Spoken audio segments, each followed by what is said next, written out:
makikita nyo palagi 255,0,0,0. Alright. Then, number 2, meron tayong class B. The class B start with 128 up to 191. And then, yung subnet mask niya ay 255, 0. Another one is meron tayong class A. Ito yung madalas yung makita, 192 hanggang 223. So, 255, 255, 255.0. Example nito, let's have an example, is 10,0,0,1.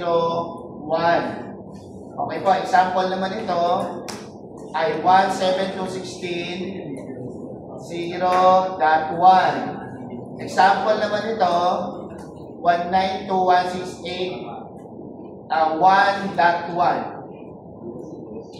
Pamilyar kayo doon sa uli? Yes, sir. Doon sa pangalawa? Hindi masyado. Sa una, hindi rin masyado, hindi nyo nakikita. Pero yun yung mga classes of IP address na makikita natin o we can use. Ang tawag po natin dyan ay classful IP address. So, ang tawag natin dito ay class. Makinig po kayo kasi yung ilalagay natin IP address, kukumpilin nyo na po. Alright. Meaning, kung hindi nyo makukumpil siya, wala kayong malalagay na IP. Ibig sabihin nun, bagsak na kayo. Kaya makinig kayo mabuti. Alright. So, yung classes of IP address natin, classful, ibig sabihin ng classful, meaning kapag sinabi natin class A, automatically the subnet mask is 1,255,30. Kapag sinabi naman natin class B, 2,255,20. Kapag sinabi naman natin class C, 3,255,10. Okay. Ngayon, tingnan natin, let's see, no? The structure of IP address. Ano bang structure ng IP address? Obviously, ito yung example na IP address natin. 192.168.10.1. Yung example natin. And then, the subnet mask is 3,255,10.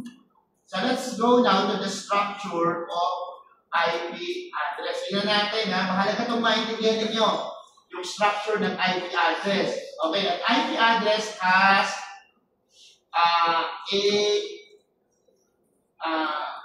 as 4 octets. Ano yung 4 octets? Yun.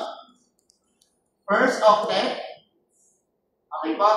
Second octet. Third octet. Fourth octet. Maintindihan po. Hindi na maintindihan. Tama po. Another one. Okay. An octet has 8 bits.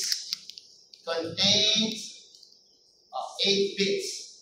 So, bawat daw octet, meron siyang equivalent na 8 bits. Ano ibig sabihin ng 8 bits?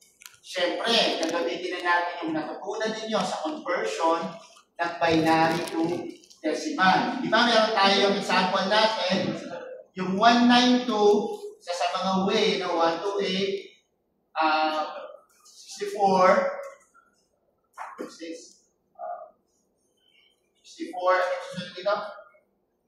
32, 16, 8, 4, 2, 1. Okay po. So, di ba, if we want to write the 192 binary, paano natin masusulat yun?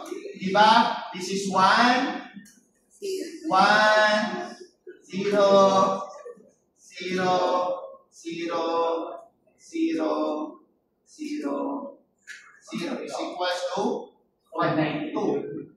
Am I right? So, meaning, ang totoo pala, the octet consists of 8 bits. So, syempre, hindi naman natin pwedeng ilagay yung binary sa URL. Pagkakamali tayo dun palagi, di ba? That's why it needs to be converted into a decimal number. So, kaya yun yung nakikita natin. But actually, it is a binary number. Okay po? So that is an octet. Meaning, if we have 8 bits per octet, how many in total are there in 4 octets? Meaning, an IP address has, again, okay, has a 32-bit, okay, 32 bits total of number, 32 bits total. Nagiging natin 32 bits total. Paano naging 32? 8 plus 8 plus 8 plus 8. Okay po? So for example, ito, ilang bang bits yung ginawa natin dito? How many bits? Diba 8 to? So kung isusulat natin yung 1 to 8, paano natin isusulat yung 1 to 8? So yung 1 to 8, yung 1. Tama po? 168, sorry. 1, 0, 1, 0, 1, 0, 0. Di ba ito yung 8 bits and then another 8 bits yung 10 naman? So equals to 168 and then another 10 is 0, 0, 0, 0, 1, 0, 1, 0. Total of 10. How about the 1? 0, 0, 0.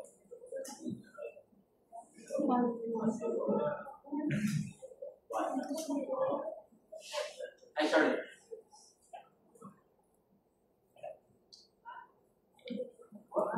Zero, one. Alright, so in short, ito na yun. Ito pa. So ano pa? An IP address has subnet mask. Okay na, inuunti-unti natin ha. And then number 4, a subnet mask. Nasaan yung subnet mask? Ito po yun. 255.255.255.0. Saan natin na po yung 255? Palagay po. Palagay natin. Saan ang galing yung 255? Din ba ay inimbento lang o naisip lang? Nanggaling yung 255 sa total ng number of bits. 128 plus 64 plus 32 plus 16 plus 8 plus 4 plus 2 is equals to 255.